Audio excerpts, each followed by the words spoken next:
Exhausted, jobless, a family, sleepless, until one accident changes everything. Reborn in a world of swordsmen, beast folk, and magic, he's granted an absurd power. A blacksmith cheat capable of forging impossibly sharp weapons. But what starts as a peaceful crafting life ends up attracting warriors, dwarves, mercenaries, and a danger no one saw coming. If you're into blacksmith isekai, reincarnation in another world, and slow life stories with a touch of action, stay until the end, because today I'm recapping this entire story for you.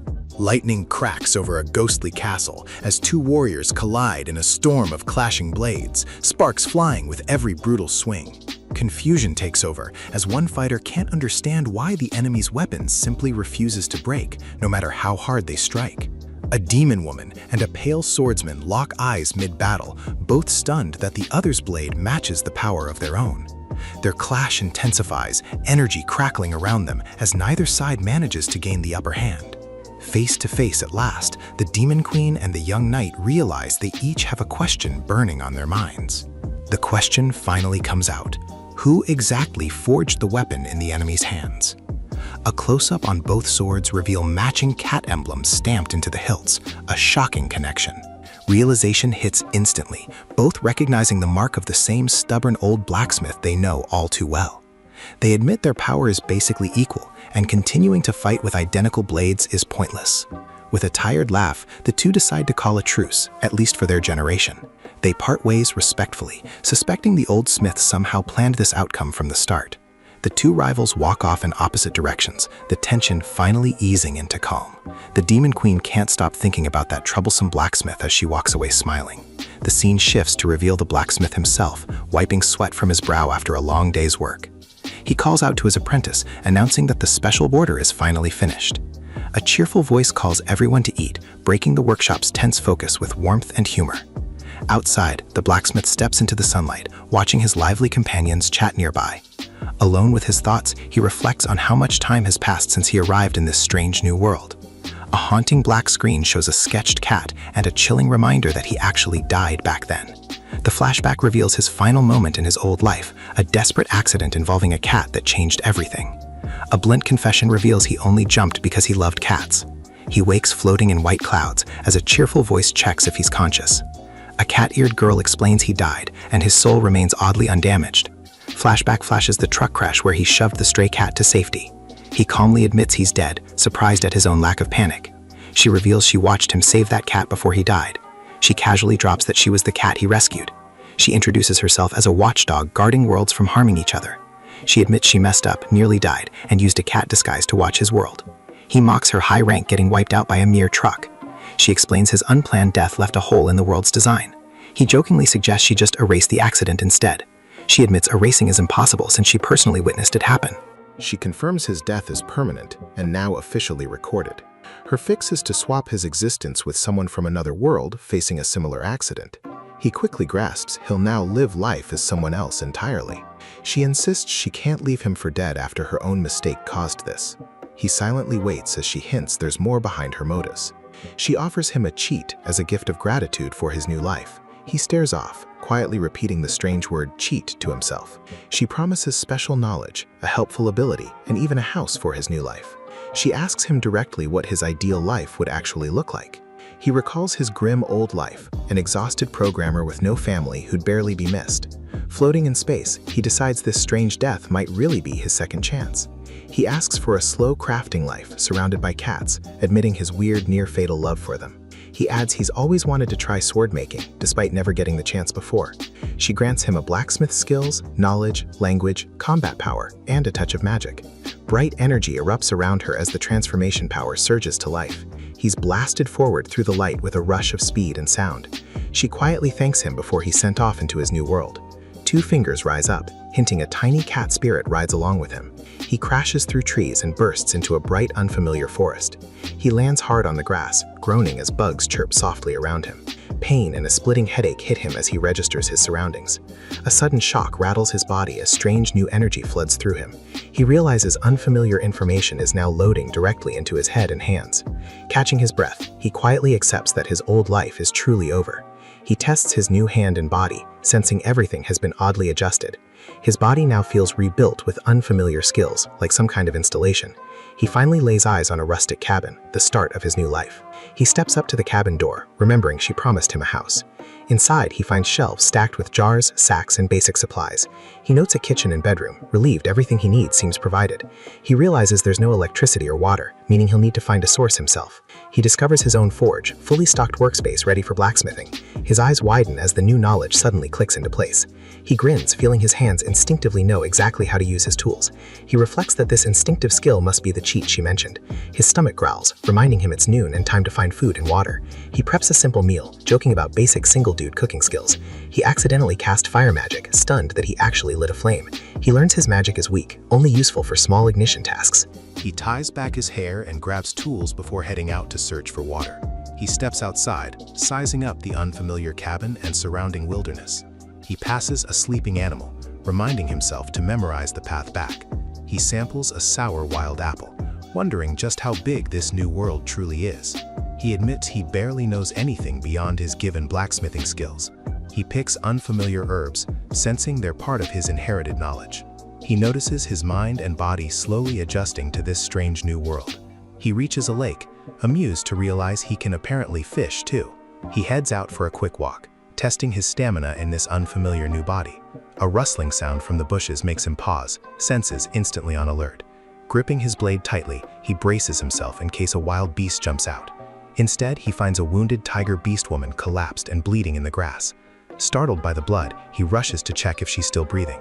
Realizing she's a beastman survivor, he knows he has to act fast. Without hesitation, he scoops her up and sprints back toward his cabin.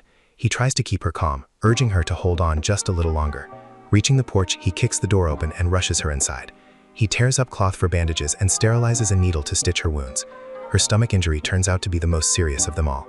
Drawing on his newly installed blacksmithing instincts, he steadies his hands to begin.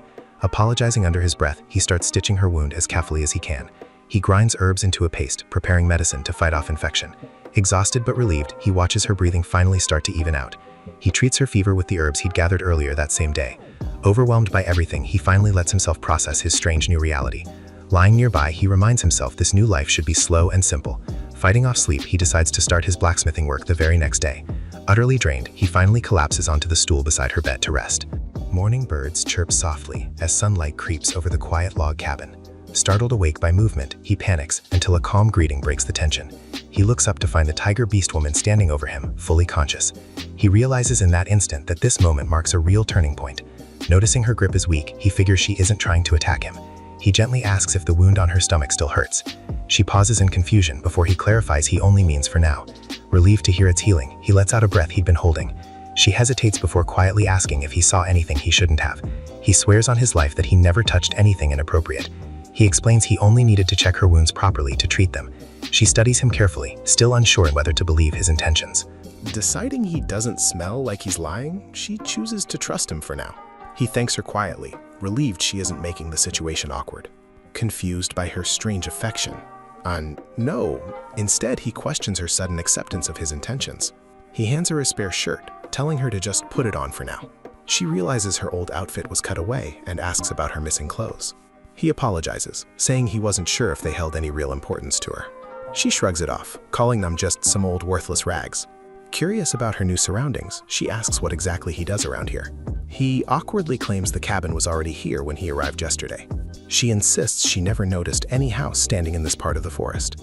He explains this area is called the Black Forest, a place he rarely visits. She recalls how she got mauled by a huge black bear just yesterday. He calmly admits he's sure the bear would have killed her without his help. She asks if her injuries will take long to fully heal from here. She explains beastmen recover fast, but hunting will be impossible for 2 weeks. He suggests she simply stay and live at his cabin during her recovery. He offers her a deal, help around the house in exchange for shelter and food. Stunned by the sudden proposal, she stares at him completely speechless. Her tail starts wagging on its own, betraying her nervous excitement. She agrees to stay until she's fully healed, sensing no danger from him. She happily accepts, saying she'll be formally in her care from now on. Curious, he asks for her name, wanting to know her properly. She introduces herself as Samia, though she wishes it sounded stronger. He teases her with a ridiculous name suggestion, making her laugh hysterically. He tells her the name still suits her, since her family chose it. She then asks for his name in return, curious about him too. He introduces himself as Izo Tanya, though that identity now belongs to his past. She questions why he has a rare family name, hinting at hidden status. He simply asks her to just call him by his first name instead. She happily agrees, cheerfully promising to call him Izo from now on. Getting to work, he decides to start his first project with a small knife. He carefully lights the firebed, watching the flames grow steady and strong. He channels wind magic to keep the fire burning at a controlled pace. Confident in his control, he manages the flames entirely on his own. He's surprised by just how intense the forge's heat truly turns out to be. Relying on his installed knowledge, he judges the iron's readiness at a glance. With a firm grip, he raises the hammer and strikes the glowing metal. Startled by his own strength, he wonders if this power is really his. He realizes he's grown far stronger than he ever was in his old life. Once Samiya settles down to rest, he heads back to continue his work. He heats, shapes, and quenches the iron, following each careful step in sequence. He polishes the blade against a file to refine its rough edges. Sparks fly as he works with steady focus, fully absorbed in the craft. He sharpens the blade further, dragging the whetstone across its edge with care. He reflects that his installed knowledge is slowly becoming real hands-on experience. The blade's sharp gleam reflects his growing mastery over this new craft. Holding up the finished knife, he proudly declares that it's finally done. Admiring his first creation, he wonders nervously if it actually turned out good. He tests the blade, slicing straight through material with surprising ease. Shocked, he realizes the knife even cut clean through the board beneath it. He questions whether this insane sharpness is somehow a byproduct of his cheat ability. Alarmed, he decides a blade this dangerous shouldn't exist casually in someone's home. Relieved it's finally finished, he heads off to show his creation to Samiya. He admits selling something this dangerous on the market would be far too risky. He decides to craft 4 knives instead, each with a different level of sharpness. He figures he'll show them to Samiya first before deciding what to do next. He wakes Samiya up, announcing that dinner is finally ready to eat. He checks on her wound, reminding her not to move too much while healing. Impressed by his magic, she gushes about how cool family names sound. He reminds her that sleep matters, but eating enough food matters just as much. They share a quiet meal together, chatting casually about mountains up north. That night, he offers her the bed, insisting he'll simply sleep on the floor. The next morning, his 4 knives are finally complete and ready for testing. He asks Samiya to help test how well each blade cuts through objects. She slices cleanly through the material, impressed by the knife's surprising sharpness. Delighted with the result, she praises his impressive skill as a blacksmith. He hands her the next knife, explaining it should cut even more easily. She yelps in surprise, stunned by just how well the next blade performs. Eizo unveils the freshly forged blade, teasing Samiya that it's the true centerpiece of the whole set. She grips the practice bundle nervously, bracing herself before her very first cutting attempt. With a shaky slice, she gasps in shock as the blade glides clean through, stunned by its insane sharpness. The knife rips straight through the cutting board itself, leaving her frozen in disbelief and mild panic. Chaos erupts as Eizo scrambles to calm her down, warning that holding such a blade carelessly could be dangerous. Realization dawns on both of them that this wasn't just luck, it's proof of something bigger at play. Samiya finally connects the dots, recognizing this insane cutting power as a result of Eizo's blacksmith cheat ability. Eizo privately worries that selling something this overpowered could cause serious trouble down the line.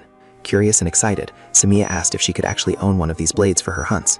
She lights up completely, practically sparkling as she processes that he's really giving her one for free. Eizo promises to craft her a proper sheath too, brushing off her thanks with an easy laugh. Back at the forge, he settles his resolve, determined to build a real future around his new craft. He lays out his plan clearly, aiming to mass-produce knives and tools to earn a steady income. Judging by Samiya's reaction, he figures a lower-rank version would sell well without being overpowered. Word spreads of a lively weekend market just outside the forest, sparking his interest in finally selling his work.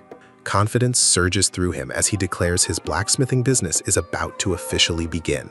Sometime later, Samiya stretches and thanks him warmly, admitting she's finally healed enough to move freely. Seizing the moment, Eizo suggests they finally head into town together to sell his creations. A week has passed since his first knife, and now the two set off toward the market with tools in hand. Along their peaceful walk, wildlife roams the forest as Samiya casually teaches him bits of local ecology. Eizo enjoys putting his installed knowledge to practical use as they trek through the forest together. Samiya reassures him that his strong scent alone probably keeps dangerous wolves and boars away from them. A looming tiger silhouette flashes through his mind as Samiya teasingly calls him the strong one here. He privately wonders just how strong he truly is compared to the forest's stronger hidden creatures. Thanks to Samiya's Beastman senses, their 2-hour forest trek passes safely without bandits or monsters. Samiya excitedly points ahead, announcing that they've finally reached the town in the distance. The town gates come into view, bustling with travelers and carts passing through the walls. They learn the market itself sits just outside the town walls, easy to reach without hassle. Izo appreciates that setting up shop outside the walls means skipping entry and exit tolls entirely. A guard approaches, politely stopping them to ask about their business in town. The guard flashes a practiced, friendly smile, clearly a seasoned professional at handling visitors. He asks their purpose, noting he hasn't seen Izo around these parts before. Izo explains simply that he's a blacksmith looking to sell his goods at the market. He asks to inspect his bag, and Izo reveals the knives packed inside. Impressed by the blades, the guard warns him to keep things peaceful and avoid trouble. Satisfied everything checks out, he waves them through toward the market grounds. They pay a silver coin at the entrance, securing a stand and sales permit. Since spots are first come first served, they scramble to find any space left available. Spotting an open corner, Samiya excitedly pointed out as their potential lucky stand. After finally setting up, the two prepare for their sales debut, though 2 hours later nothing has sold yet. Izo nervously admits he was just a programmer before, completely unfamiliar with the art of making sales. Samiya awkwardly checks in, gently pointing out it's still only noon, so there's plenty of time left.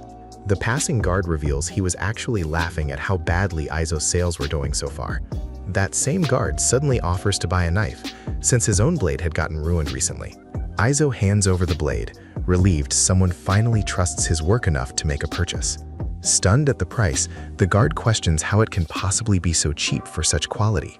Izo confirms the deal, having already priced things fairly with Samiya to keep them affordable for locals. Overwhelmed with emotion, he savors earning his very first coins from something he crafted with his own hands. The guard praises the blade's quality, promising to recommend it enthusiastically to his fellow colleagues. Samiya teases him playfully, noticing how genuinely happy this first sale has made him feel. Confidence flashes across his face as he grins, sensing his luck might finally be turning around. Hours drag on, though, and he starts regretting bringing farm tools nobody in this town seems to need. Samiya checks on him as he begins gloomily packing up after another long stretch without any customers. Suddenly, a group of armed guards approaches, startling them both since they hadn't caused any trouble. The guards ask directly if this is the shop that sold their comrade Marius his new knife. Their leader cheerfully asks whether Izo still has any more knives left to sell them. Confirming he does, Izo watches as the man declares he'll buy his entire remaining stock outright. The guards explain their friend wouldn't stop bragging about his new knife during their lunch break together. Curious after seeing it, they all wanted matching blades of the exact same first-class sharpness. Amazed by the blade's quality, the group excitedly agrees to the total price of 40 silver for all 8 knives. The old merchant chuckles warmly, brushing off the commotion caused by the guards crowding around his stall. He tells Izo there's no better feeling than selling out every single product from your own stand. Izo agrees happily with Samiya, relieved they managed to sell out everything despite the slow start. Feeling confident in his growing skills, Izo decides his next challenge will be forging a proper longsword. He also plans to test new farm tools himself and even build Samiya her very own room. Samiya calls out to him, asking about something for hunting once she's fully recovered. Curious, Izo asks if she wants arrowheads too, since she liked the look of proper hunting arrows. Overjoyed at his offer, Samiya thanks him enthusiastically as he happily agrees to craft some for her. The narration playfully notes Izo's weakness to compliments, introducing him properly as Tanya Izo, around 30 years old. Smoke rises steadily from his forge chimney as another full day of blacksmithing begins. He plans his day carefully, molding arrowhead shapes from wood and clay before focusing on today's knives. Watching curiously, Samiya learns he'll pour heated steel into the mold and let it cool completely. Izo hands her a piece to sharpen herself, encouraging her to attach it to a handle afterward. He tackles a bigger project too, carving saw teeth by hand and modifying his unsold axe design. The next day arrives, and Izo heads out into the forest, determined to test his tools properly. With a mighty swing, he tests the axe's power, curious just how effective his new tool really is. Sparks of impact fly as the axe slices cleanly through the thick tree trunk before him. Cracks spread ominously through the wood as the damage becomes clearly visible under pressure. The tree groans and splits further, clearly on the verge of finally toppling over completely. With a final crash, the tree collapses entirely, proving his crafted axe works better than expected. Samiya stares in amazement at the strange saw tool, joking his second life might end fast if he's careless. They begin prepping the fallen tree, planning to cut it into smaller, manageable portions using the axe. Excited, Samiya declares it's finally time for the big saw, prompting Eizo to call out her name in warning. Careful, since she hasn't fully recovered, Eizo urges her not to push herself as they pull the saw together. Amazed by how effortlessly it slices, Eizo jokes the wood feels as soft as cutting through tofu. Samiya giggles uncontrollably at the strange sensation, trembling with laughter as the saw glides smoothly through. Pleasantly surprised by their fast progress, Eizo predicts they'll finish everything well before the day ends. Samiya praises his incredible tools, amazed at how much time and effort they're saving today. Reflecting quietly, Eizo credits his cheat ability for these tools, but insists on valuing effort over easy power. He reminds himself that in this world, he's ultimately just a grateful guest given a second chance. Standing amidst the trees, he resolves to live properly and never misuse the abilities he's been given. Later that evening, Eizo works quietly at his desk while Samiya watches him from nearby. Under the starry night sky, Samiya calls out to him hesitantly, clearly wanting to talk about something. Eizo pauses his hammering, asking curiously what exactly is on her mind right now. Samiya brings up that he once mentioned he wasn't originally from this area or forest at all. He confirms it casually, admitting he does plan to keep living here for the foreseeable future. She shares how genuinely grateful she feels that he chose to help and take her in. She adds that she's truly enjoyed their walks together and their meaningful conversations during meals. Emotional tears well up as she confesses she's especially loved watching him work with such passion. Nervously, Samiya finally asks if it would be alright for them to start living together permanently. Eizo calmly tells Samiya he's already chosen this world as his home, easing her worry about staying. Samiya leaps at him with affectionate headbutts, gushing over the gift he just made her. He proudly presents his finished work while she giggles, clearly delighted by the craftsmanship. She stares in stunned admiration, completely mesmerized by what he's created for her.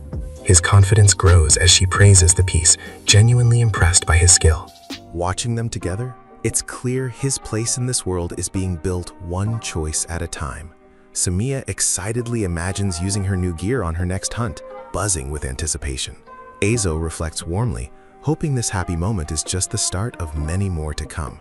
Meanwhile, in town, a satisfied customer strolls the streets, thrilled with his own purchase. A curious woman spots the blade and can't help but ask to take a closer look. She's instantly fascinated, intrigued by the mysterious skill behind such fine craftsmanship. Back home, Eizo gently reminds Samiya to rush back if she senses any danger. The story's title flashes by, setting the scene for a slow-paced blacksmith life in another world. Eizo shifts gears, determined to dive straight back into his forge work. He preps for a long stretch of crafting, stocking up supplies for what's ahead. With focus in his eyes, he declares today's project a full longsword. He carefully shapes the wooden mold, prepping every piece with precision. Molten iron gets poured in, the process moving forward step by careful step. Once cooled, he refines the rough shape, smoothing every imperfection by hand. Sparks fly as the forge roars to life, pushing his craft to the next level. He attaches a hilt and wraps leather around the handle, finishing the blade's construction as cooling completes. Working solo thanks to special treatment, he handles a craft that's normally split among many workers. A fresh model comes together with a satisfying finish, marked by his confident approval. Grinning, he admits the first model was based on a cute cat he once saw online before arriving here. Despite crafting it proudly by hand, he shifts focus toward mass-producing simpler blades over the coming days. A playful notification pops up, humorously declaring his sword an award-worthy creation. Samiya catches him smiling to himself and curiously asks what's got him so pleased. Startled by her sudden return, he fumbles awkwardly to explain himself. Confused by his hesitation, she gently presses to find out what's actually wrong. Tearfully, she admits she's simply overwhelmed with happiness in the moment. Touched, he realizes how nice it feels having someone warmly welcome him home. He reflects that this small joy is something he never once had back in his old world. Samiya proudly announces she managed to hunt down a deer during her outing. She explains she left it soaking in the lake, planning to retrieve it together the next morning. Admiring her gear, she gushes over how amazing the tools he made truly are. The next morning, they haul the massive deer back home to start processing it. Using her practiced technique paired with the blade's sharpness, they swiftly strip the hide and carve the meat. She squeals with delight, marveling at just how sharp the knife really is. Catching their breath, they're both amazed at how quickly the whole job wrapped up. Surveying the fresh meat, he starts recognizing familiar cuts while they debate grilling some for dinner. As he grills the meat, he reflects on how much unseen effort went into food back in his old world. Samiya mentions leaving the leftover guts and bones behind for the wolves to scavenge in the forest. Savoring the hot skewer, he agrees they gave something back to nature by leaving those scraps. He gushes over how good fresh meat tastes, promising to hunt birds together next time. Samiya grins, satisfied with the meal, insisting eating well is key to living a proper slow life. Craving smoked meat next, he decides to bring the rest back to the workshop to dry it out. The next morning, Samiya teasingly calls him mean for making her help out on her hunting break. Curious and engaged, she happily helps shape a mold, finding the whole process surprisingly fun. With enough stock built up thanks to her help, he prepares to carry everything into town. At the town gates, they run into Marius, who greets them warmly as familiar faces. Marius admits he's already run out of the knives he bought, having missed seeing them around. He mentions he might stop by their stall later, noting they've brought swords this time too. Izo asks Samiya to grab groceries while they have spare time, listing off basic supplies. Chatting with a neighboring vendor, they finish setting up their stall for a relaxed day of selling. A well-dressed nobleman approaches, politely asking to inspect the swords on display. Impressed by the quality, he compliments the craftsmanship after testing the blade's balance. Claiming to be a traveling peddler, the man asks to buy 4 swords, stunning Izo with the request. Realizing this could be a chance to expand his business beyond the local market, Izo agrees to the deal. Thanking him for the smooth transaction, they part ways with a firm handshake. Watching Samiya laugh happily beside him, Izo dreams of one day saving enough to take her on a trip. Marius later returned with his squad, and together they bought out every ordinary longsword in stock.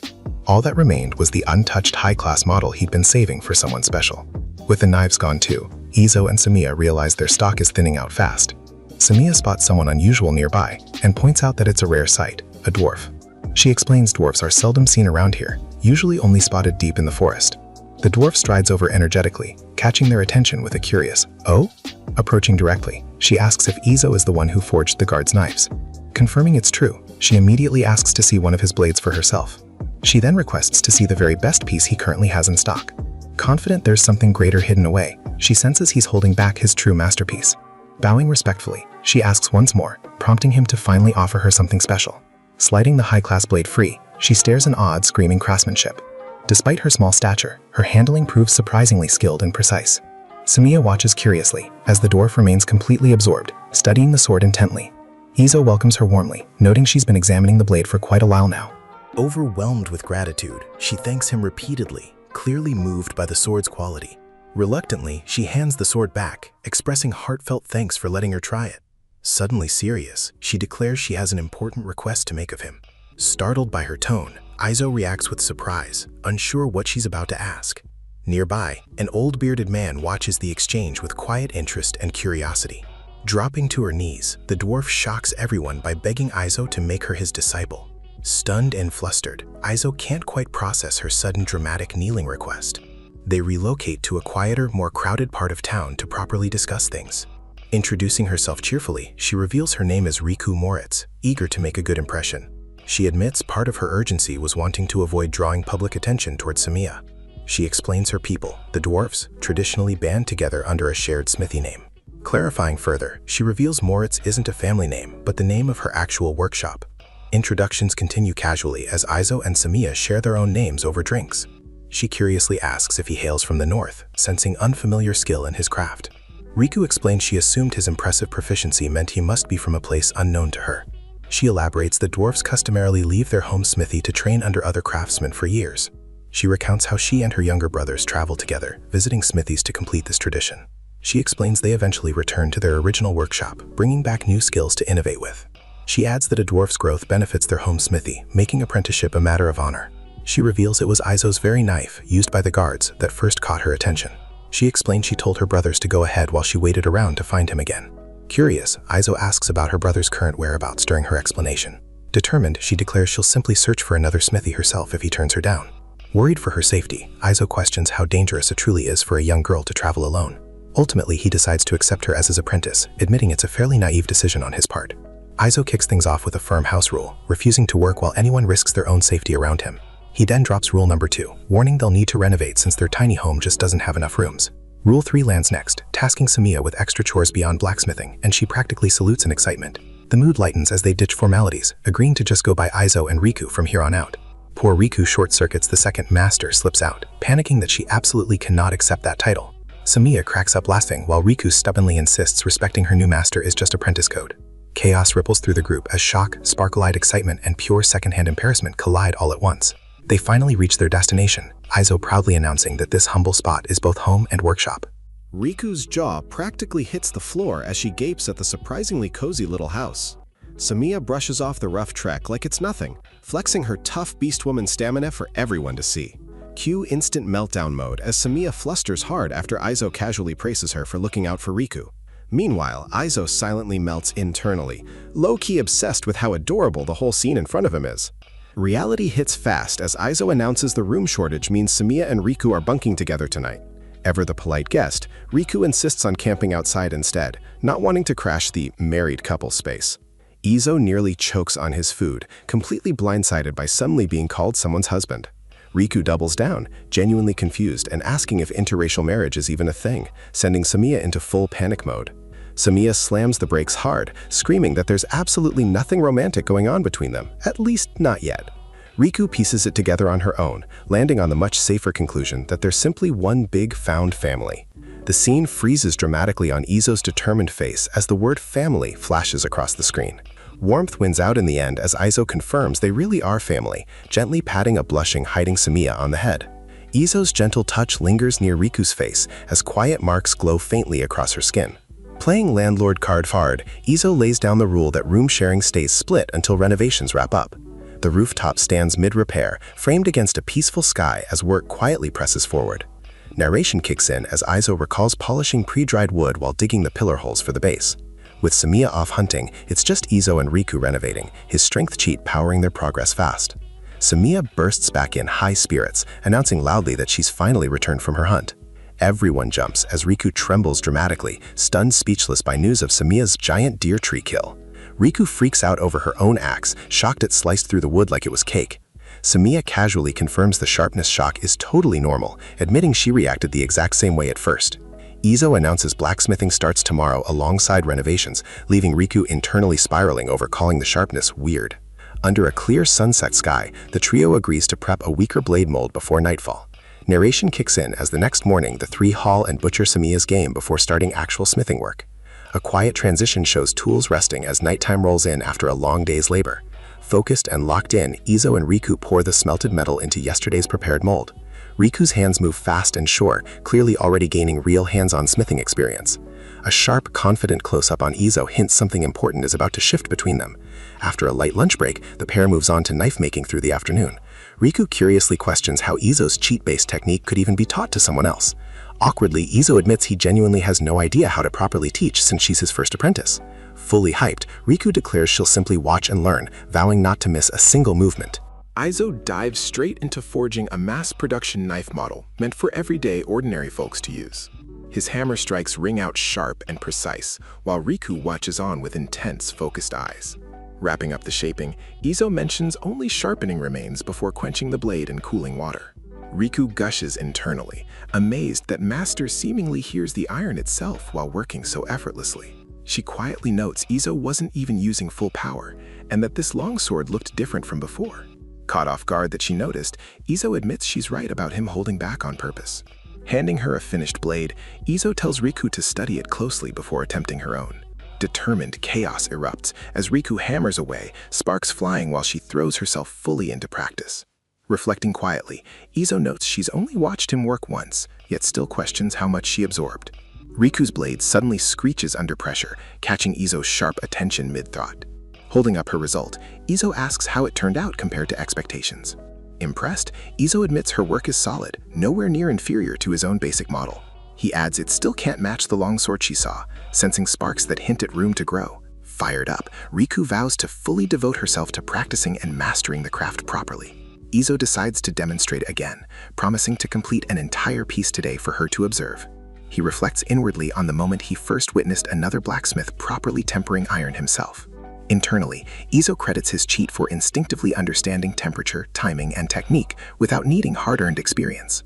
Narration draws a contrast, noting Riku and normal craftsmen earn mastery slowly through real diligent study. Izo privately worries it might be unfair teaching skills he himself never truly earned through effort.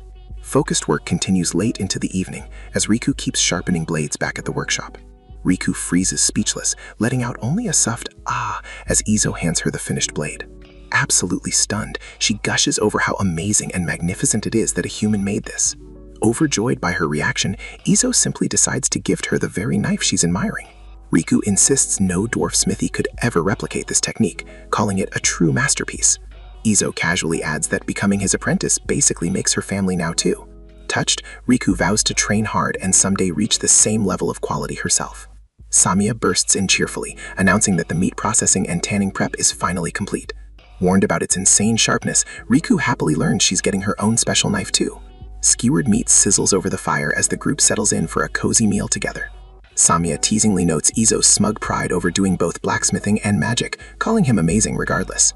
Curious about his background, Riku learns Izo's family name is casually revealed as Tanya. Riku instantly declares herself Tanya Tanya, proudly adopting her master's surname on the spot. Izo reacts with total whiplash, confused by how quickly this new surname situation escalated. Riku explains her dwarf logic, insisting apprentices naturally inherit their master's smithy name as tradition. She graciously offers to name the whole workshop Eizo Smithy, if that clears things up. Samiya suddenly jumps in too, declaring she'll now also use Eizo's name as her own surname. Eizo protests weakly, admitting it feels oddly embarrassing having people take his name like this. Samiya pouts, insisting she doesn't mind becoming Samiya Tanya or Samiya Eizo, whichever works fine. Reflecting quietly, Samiya decides that if it makes them family, then why not go along with it? Under the night sky, Eizo notes warmly that yet another person has become a permanent fixture in his life. Eizo reflects that Riku's shock at his skill proves this cheat truly isn't normal in this world. He concludes this level of sharpness wouldn't even exist naturally back in his own previous world. Standing alone in thought, Eizo questions what impact Watchcat's gift will ultimately have on this world. The title card flashes, revealing Rike has officially joined as a disciple, expanding their growing little family. With extra hands helping now, Eizo notes he finally has more time to focus purely on manufacturing. Together, the trio proudly celebrates finishing another solid week of steady blacksmithing production work. At the market, a familiar noble face spots Eizo, thanking him for the word-of-mouth advertising he's gotten.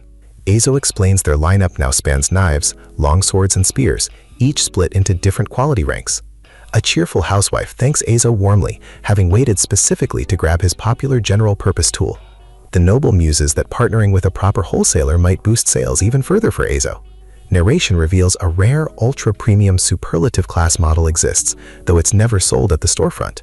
That blade's true power comes straight from the full might of Eizo's granted Watchcat cheat ability. Eizo worries privately that such a dangerously overpowered weapon can't just be handed to anyone casually.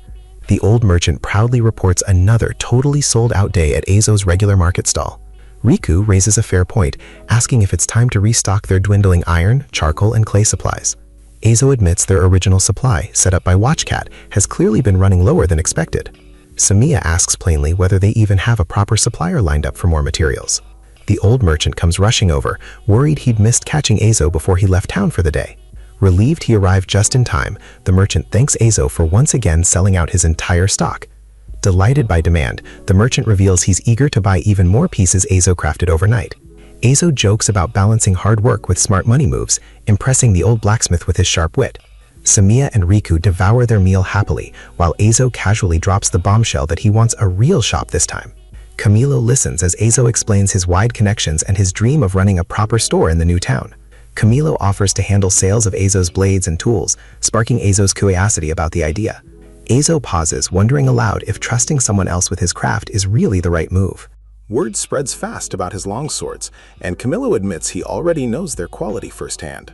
Thrilled by the wholesale partnership, Eizo and Camilo shake on the deal with excitement. Camilo introduces himself properly, greeting Eizo warmly as their business bond deepens. Eizo shares his name and mysterious origin, admitting he lives deep in the Black Forest. Camilo teases that with skills like his, Eizo could easily live anywhere he wanted. A local notes it's common to see a beast woman and a dwarf tagging along as escorts. Eizo lays out the wholesale schedule, promising to give notice if deliveries ever run late.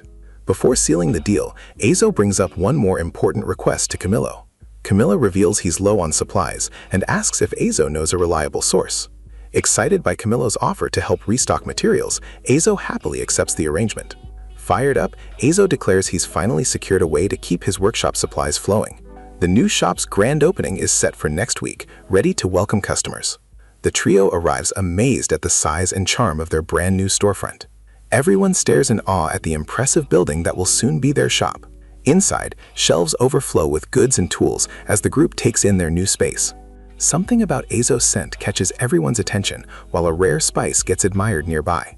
The group marvels at the sleek display of his weapons, thrilled that it finally looks like a real shop. Camillo invites Azo upstairs, ready to discuss business away from the noise below.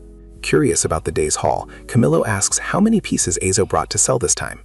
Camillo happily reveals sales have been booming thanks to his huge, well-known store. He explains his store's success comes from serving everyone equally, no matter their status.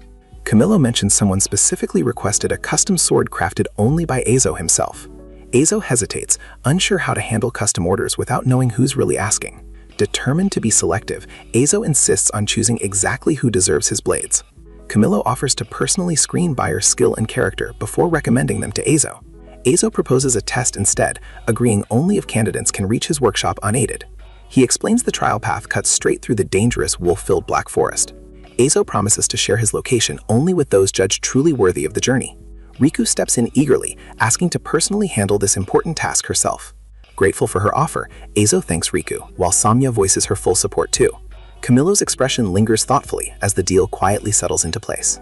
Back home, Azo checks in on their newly restocked supply of materials. The warehouse overflows with goods, proving their supply run was a total success. Amazed by its size, Azo admits even the storage space exceeded his expectations. Impressed by how much they've built in just 1 week, the group celebrates their progress. Camillo hands over payment, cheerfully reassuring the girls that this amount will keep their stock secure for a while.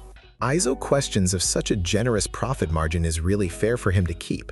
Realizing he can't haul the money home by hand, Azo jokingly asks if Camilo handles parts too. Camilo reveals he has an unused cart he was planning to toss anyway, offering it up instead. Stunned that it's completely free, Azo gasps as Camilo insists loyal customers deserve kindness. Azo wonders aloud what's really behind Camilo's unusual generosity toward him. He reflects that reliable suppliers selling quality goods at fair prices are simply invaluable. Camilo winks, brushing it off as merely doing him a favor in return. Grateful, Azo accepts the gift wholeheartedly as they part ways near the shop. The group loads up the sturdy new cart, getting ready for the trip home. Samia admits the cart feels heavy on the main road, but trusts it'll get them there. Riku points out that easier roads would also let customers reach their workshop directly. Suddenly alert, Riku senses something and lets out a sharp warning. She explains it's a signal from a forest wolf, prompting them to pause and wait. Samia guesses the wolves' odd behavior means baby wolves might be on the way soon. Azo notes the wolves seemed just as restless earlier that same morning. Samia mentions the forest's abundant deer and rabbits keep the wolves well-fed and calm. Riku asks nervously whether the unusually quiet wolves ever actually attack travelers. Samia reassures her that strong individuals like her and Azo are rarely targeted by wolves.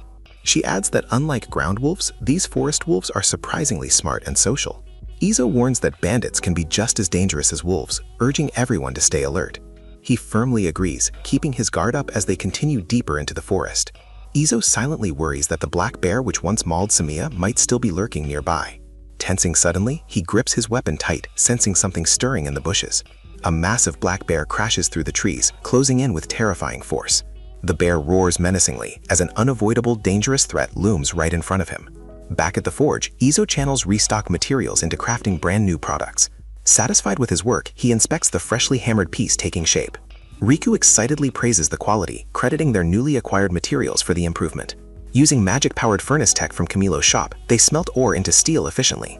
Amazed by the reusable furnace, Riku marvels at how convenient magical tools truly are. Azo reflects that outside help like this practically feels like cheating in itself. Grateful for the shortcut, he admits it lets them craft detailed work even deep in the forest. Riku channels her strength into hammering, fully immersed in the demanding forge work. After days of effort, Azo proudly announces they finally hit their production quota. Samia calls out to Azo, inviting him to join her for a quick chat. He greets her warmly, curious about what she wants to show him. Azo praises Samia for finishing the roof, impressed by her diligent renovation work. Riku modestly credits Samia's hard work, while Azo thanks her for the team effort too. Together, Samia and Riku made steady progress on the house while Azo focused on smithing. Samia proudly flexes, joking that dwarves and beastmen are naturally stronger than mere humans. Aizo reveals he already asked Camilo to procure proper bedding for everyone next time, adding he can handle that much himself. Riku wonders if the room needs a door too, prompting Aizo to explain the door and bed still need to be made. She notes that normally only nobles or a family head's room would even have a door in this world. Aizo realizes he'd been unconsciously applying his old world standards, admitting he assumes doors are normal despite never really having a proper house of his own. Samiya cheerfully agrees, wanting separate rooms for the pupil and the family, and Aizo insists that's simply how he wants it. Camilo casually mentions there won't be a wholesale run this week, then asks if Aizo is still headed to the city today. Under the night sky, Aizo realizes he's never truly had a day off since arriving, prompting a happy debate over what to do with one. Reflecting on their steady profits through Camilo's shop, Aizo decides a healthy work-life balance means resting is finally worth it. He officially declares it's time to step back and take a real break this week. Samiya points ahead eagerly, suggesting a nice spot by the river for their outing. The group walks together, eventually reaching the peaceful upper streams after nearly an hour on foot. Aizo approves of the location, ready to settle in for their long-awaited day of rest. Basking in the moment, both Aizo and the girls savor their long-awaited slow life together. He grabs his gear, determined to finally try something he's always wanted to do. Excited, Aizo proudly presents his makeshift fishing rod like a triumphant reveal. Riku and Samiya cheer him on, teasing him not to get tangled up with his new gear. Searching under some rocks, Aizo predicts he'll find decent bait nearby for the fish. Samiya and Riku shriek in horror at the sight of bugs, thoroughly grossed out. Amused, Aizo notes there's no way these otherwise tough girls should be reacting so dramatically. The line drops into calm water with a soft plunk, kicking off a peaceful fishing session under a bright sky. Aizo watches with a chill smile as the group sets up along the rocky riverbank, patiently letting the moment build before reeling anything in. The forest and stones blur past in quick cuts, setting the mood for a slower, cozier side of their adventure. Rod in hand, Aizo looks totally in his element, finally getting a taste of real downtime. His mind drifts back to his brutal old-world job, remembering the burnout life of an overworked programmer who never got a break. Standing alone with his thoughts, he can't even remember the last time he just kicked back and relaxed like this. Samiya gets hyped waiting for a bite, practically vibrating with anticipation as the bait does its thing. Chaos erupts as she reels in a massive fish, flailing everywhere while the others scramble to help her land it safely. Laughter takes over the group as they realize Samiya's gotten comfortable enough to joke around casually with Aizo now. Some quiet gear-focused shots show off their fishing setup, giving off a warm, homemade vibe. Lunchtime rolls around, sandwiches get laid out, and everyone's stomach starts growling in unison. The fish count turns into a hilarious scoreboard, with one getting skunked, one going 2 for 2, and one just vibing with a single catch. Riku groans about pulling up nothing but driftwood and leaves for the 3rd time straight, blaming bad luck. Someone jokingly suggests it's about scaring the fish off with sheer intensity, sparking a lighthearted debate about vibes and bloodlust. Panic breaks out for a second before Aizo waves it off, insisting it's still broad daylight and definitely not time to overreact. Eventually, the whole group ends up crashed out together in a cozy nap pile, completely wiped from the day's fun. Aizo reflects quietly on how a day off is supposed to be about enjoying the moment, not chasing results. Samiya can't stop cracking up over something ridiculous, completely losing it in a fit of giggles. Riku admits she hasn't caught a single thing since the afternoon, clearly starting to feel discouraged. The group compares hunting versus fishing, realizing fishing's lack of flexibility is honestly kind of annoying compared to setting traps. Samiya casually reveals she buried the deer's heart in the forest soil, leaving Riku confused about the missing organ. The forest gets explained as a soul cycle, where a returning heart eventually gives birth to new life. Samiya continues the lore, explaining wolves and other creatures gather to eat whatever parts aren't buried, patiently waiting nearby. Alone by the water, Aizo quietly wonders if a soul from another world could ever truly become part of this one too. The group switches fishing spots for no real reason, since luck clearly isn't improving anywhere they go. With the sun starting to set, Riku suggests it might be time to finally give up for the day. Riku refuses to quit, panicking that she hasn't caught a single fish despite the whole point of coming out. The fair distribution plan gets laid out bluntly: 3 fish for 3 people, leaving Riku stuck empty-handed and unwilling to accept it. Full dwarf pride kicks in as Riku declares her honor as head of house and master artisan is basically on the line. Samiya can't stop laughing at how seriously Riku's taking this, teasing her about wanting a catch that badly. A sudden tug on the line sends a jolt through the group, someone shouting that it's finally coming in. Izo tenses up hard, gripping his rod and bracing himself, sensing this might be the moment everything turns around. Determined not to let it escape, he moves carefully, as Riku warns him to stay calm or risk scaring it off. With a burst of effort, he yanks the fish clean out of the water, victory finally within reach. Grinning ear to ear, Izo celebrates finally landing a catch after the rough stretch of bad luck. Riku lights up in awe at the win, teasingly asking if Izo's just bad at laughing as the mood lightens. As they head home, narration wraps the day up warmly, admitting barely any fish were caught, but the bonding made it worth it. Walking together through the glowing forest path, Samiya playfully points ahead, guiding everyone back toward home. Izo's smile shifts into quiet resolve, already looking ahead to tomorrow's grind of work and house renovations. Under a peaceful evening sky, the group settles back home, the cozy comfort of routine returning as their day off comes to a close. Samiya and Riku's faces light up in shared excitement, clearly hyped over something great. Izo admits he's genuinely satisfied with his new, slow life in this world, playfully teasing that the fishing crisis has finally been averted. The manga's title flashes proudly on screen, celebrating the calm blacksmith fantasy, while the whole crew shares a cheerful toast together. Back home, Izo praises the girls for their hard work, revealing the house expansion is finally taking real shape. New rooms come together nicely, each fitted with a proper bed frame, window, and door for privacy. With everyone settling into their own space, Izo swaps his old room into a cozy guest and study area instead. Riku admits she's nervous about having her own room for the first time, while Samiya gets excited about planting seeds in a new field. Alongside the housework, the group starts clearing land beside the cabin, planning to buy proper seeds next time they visit Camilo. Izo dreams of growing his own vegetables to boost self-sufficiency, while Samiya points out they still rely on the forest for meat and nuts. Riku admires how knowledgeable Izo seems, despite this being her first time prepping a proper field, joking that leftover practice tools will finally get used. Samiya teases that Strange barely covers how weirdly knowledgeable Izo really is. Izo explains his knowledge is a blend of his old world's experience and the mysterious gift from his second chance at life. Alone at night, he settles onto his bed with a sigh, quietly savoring the small comfort of an actual mattress. He reflects that he's basically been sleeping at his desk ever since arriving, realizing it's been ages since he properly slept in a bed. Lying there, he jokes darkly about still carrying his old sleep anywhere corporate skills into this new life. He laughs at the irony that despite looking 30 on the outside, he still feels like a tired 40-year-old man deep down. Footsteps crunch through the quiet night as someone approaches the cabin, keys or tools clinking softly nearby. A shadow looms suddenly, sending a jolt of tension through the panel. Samiya tenses up, sensing someone's presence outside, immediately alerting Izo to the unexpected visitor. A voice calls out, revealing they've been sent by Camilo to request a custom sword, breaking the tense silence with a straightforward introduction. Startled by the loud knocking, Izo tenses up as Samiya reacts sharply beside him too. The knocking grows louder, with Samiya already moving to open the door while Izo rushes over, remarking on how noisy it's gotten.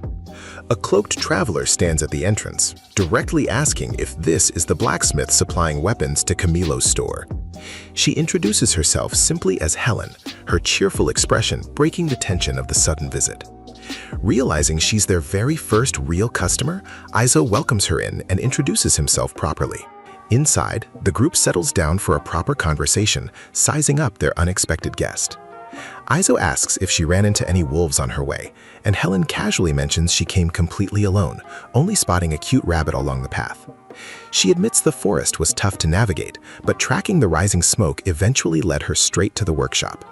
Izo confirms she passed his test by making it here unaided, officially agreeing to forge her a sword as promised. With a sharp look, Helen finally cuts to the real reason she's here, asking what exactly he's willing to offer her. She reveals she works as a mercenary, unsheathing her worn blade to show what she's used to fighting with. She explains she rarely gets the chance to properly care for her weapons in battle, requesting something similar in style but stronger, specifically 2 short swords. Izo studies her current blade closely, noting the scratches and chipped edges from what's clearly been heavy use. He reflects seriously on what it means to make a weapon, knowing it'll be used to hurt people, but accepts it as something he can no longer avoid facing. Sword in hand, Izo admits he doubts he'll ever fully get used to the weight of crafting something built purely for combat. Testing the blade, Helen praises the balance, noting whoever made it clearly knows their craft, and asks if she can show it to her apprentice. She adds that if this is already this good, Anyone wanting something even better would have no choice but to ask the master directly. Izo asks about the purpose behind her order, only for Helen to burst out that even a dwarf backs the quality. There's zero doubt left about his skill. Confused by her enthusiasm, Izo repeats the question about purpose, wanting a clear reference before starting the actual work. Helen admits it's hard to put into words, deciding it'll just be easier to show him directly instead. Helen suddenly draws both blades and drops into a fighting stance, shocking Izo with how serious she's about to get. She launches into a blindingly fast strike, leaving Izo stunned by her raw speed. Her attack cuts through the air with terrifying precision, showing off exactly why she needed sturdier weapons. Izo quickly figures out her fighting style, realizing one sword keeps enemies in check while the other delivers the finishing blow. Fired up by the demonstration, Izo impulsively asks Samiya to be his sparring partner, only for her to react with surprise. Samiya deflects the request, pointing out Riku's actually more combat experience than she is, leaving Izo unimpressed by the switch. Eizo admits he hasn't fought a single battle since arriving in this world, prompting doubt about whether his body could even keep up.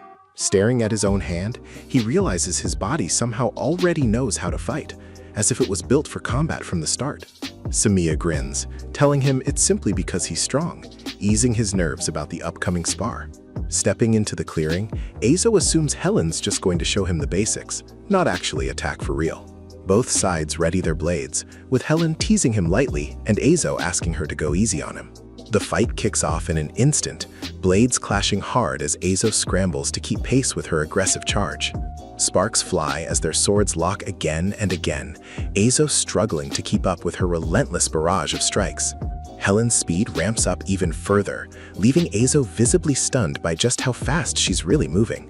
Watching from the side, onlookers compare her movement to a literal bolt of lightning tearing across the field. Getting grazed slightly, Eizo yelps as Helen cheerfully praises him for holding his own so far. Internally, Eizo admits that without his cheat-given reflexes, he would have already been shredded to pieces by her onslaught. Gritted teeth and gleaming eyes show just how hard he's working simply to keep up with her non-stop movement.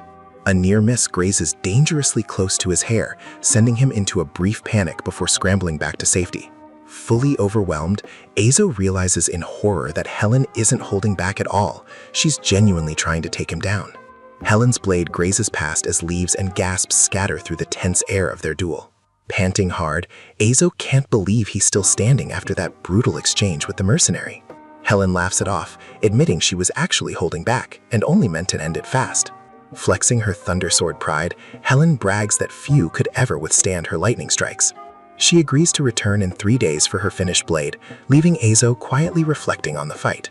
Fired up, Helen begs for another round, but Eizo insists he's got work waiting back home. Refusing to leave empty-handed, Helen instead demands to stick around and watch him forge. Eizo reminds her the sword needs 2 full days, but she's already begging to crash at his place. Caught off guard, Eizo recalls he actually built a spare guest room with a bed just in case. Reluctantly giving in, Eizo lets Helen stay while Samiya and Riku size up their unexpected guest. Riku playfully smacks him for being such a soft touch, teasing him about caving so easily. Grinning mischievously, Helen seems thrilled about everything she's about to witness at the forge. The workshop proudly earns its very first official customer with Helen's arrival. Title drops in as the story shifts into slow blacksmith life after the wild clash with Helen. Back to routine, Eizo wraps up leftover chores while Samiya finishes tuning her arrows nearby. Riku beams with pride as Eizo praises how much her casting and burr removal skills have improved.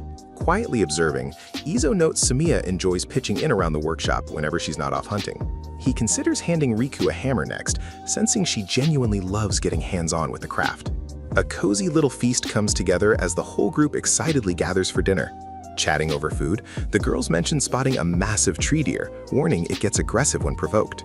Riku suddenly perks up, spotting a distant bear despite the great distance between them. Samiya recalls the very same bear once nearly killed her, leaving Eizo visibly startled by the news.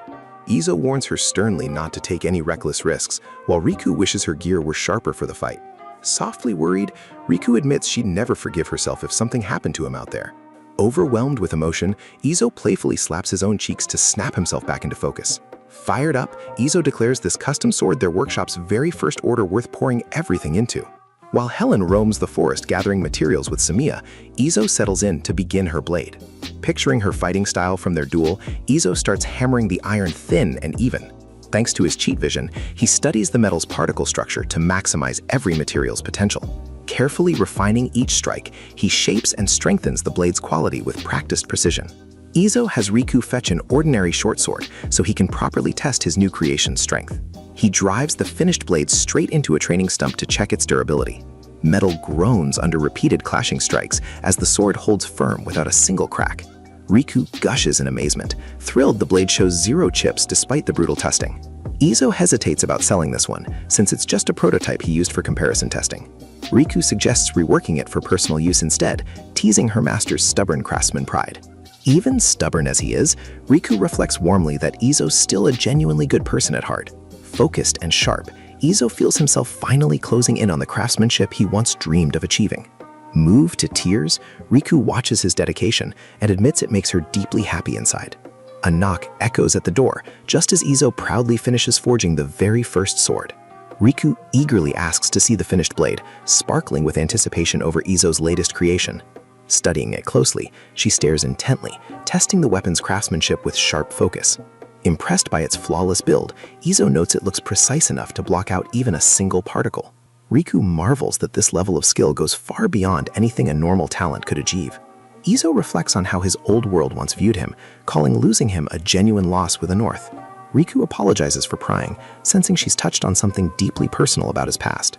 Both agree quietly that the power flowing through his hands truly isn't something normal at all. Alone with his thoughts, Izo realizes something important after finally using his gift with real purpose. He explains this next sword was built for durability, tough enough it wouldn't slice through a boulder. He muses that focusing purely on sharpness instead could create something dangerously powerful in a different way. Curiosity creeps in as Izo wonders what might happen if he worked with something stronger than iron. Raising an imaginary hammer, he realizes such a weapon would combine both durability and hardness at once. He grows uneasy, realizing careless crafting could end up endangering the very people who wield his blades. Izo worries deeply that his creations might evolve into something closer to actual strategic weapons. Startled from his spiraling thoughts, Izo shakes off the worry and reassures Riku she hasn't offended him. Feeling silly, Riku scolds herself for spiraling over problems that haven't even happened yet. Getting back to routine, Izo suggests they wrap up the day's cleaning as Riku happily agrees. Reflecting quietly, Izo feels reassured knowing Riku seems genuinely happy being his apprentice for now. Samiya and Helen return cheerfully, announcing they've gathered plenty of herbs and berries from their outing. Learning the wolves' unease ties back to the same massive black bear Helen spotted, the group settles down to eat. Samiya confirms the wolves' nervous behavior definitely links back to that same dangerous bear. Watching the girls fist bump over the news, Izo quietly resolves to keep everyone safe. Determined, he decides he can't let Samiya or Riku wander into danger from that lurking bear. Cutting to the workshop, hammering echoes as the peaceful cabin sits under a calm sky. Izo focuses hard on forging Helen's second blade while she watches his work unfold nearby. Astonished, Helen admits she's stunned by how effortlessly fast he's completing such fine work. Riku proudly brags that working at incredible speed is simply normal when it comes to her master. Helen marvels that even dedicating her whole life to the craft might never let her catch up to him. Uncomfortable with the praise, Izo admits it stings a little knowing his skill comes from a cheat. Helen finally reveals her weapon style's name, proudly calling it the Lightning Blade. Quietly taking it in, Izo simply acknowledges her words with a short, thoughtful, okay. With a triumphant reveal, Izo proudly announces that both of Helen's twin blades are finally complete. Helen begs to test them immediately, but Izo insists it's too late and to wait until tomorrow. Feeling bad about making her wait so long, Izo apologizes for taking longer than expected. Instead of testing tonight, Izo redirects her excitement towards settling in for a well-earned meal. Delighted by the spread, Helen and Samiya squeal over the incredible tree deer steak on the table. Curious about the sauce, Helen learns it's made from the very raspberries they gathered earlier that day. Izo explains the little feast doubles as a celebration for finishing his very first special order. Genuinely touched, Riku and Samiya both offer their heartfelt congratulations on his big accomplishment. Grinning through friendly jabs and laughter, Izo happily accepts everyone's congratulations on his big milestone. Excited to dig in, Riku cheerfully calls everyone to eat before the food goes cold. Testing her new blade the next morning, Helen praises how perfectly it fits into her grip. Buzzing with excitement, she admits she barely slept the night before finally trying her new weapons out. Unleashing a fierce swing, Helen slices cleanly through her target with startling speed and force. Her twin blades howl through the air, proving just how sharp and deadly the new set truly is. Watching from the sidelines, Izo and the girls observe her display with quiet anticipation.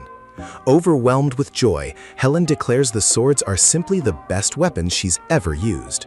Caught off guard, Izo barely reacts before Helen suddenly rushes straight toward him at full speed. She tackles him into a tight, grateful hug, completely swept up in her excitement. Squeezing him tight, Helen gushes about how glad she is that she asked him for this favor. Izo yelps in pain from her crushing grip, while the girls scramble over, stunned by the scene. Composing himself, Izo reminds her he's tested the durability but offers free repairs if anything ever breaks. He tells her to pay whatever she thinks is fair, leaving Helen unsure how to value such craftsmanship. Izo reassures her not to overthink the price, telling her to just pay whatever feels right. Flustered and overwhelmed, Helen breaks into a nervous ramble before dashing off in a fluster. Returning with payment, Helen hands over 2 gold coins along with some spare silver as her offer.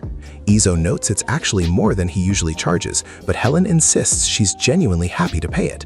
They shake hands warmly, sealing the deal as Helen prepares to head off on her way.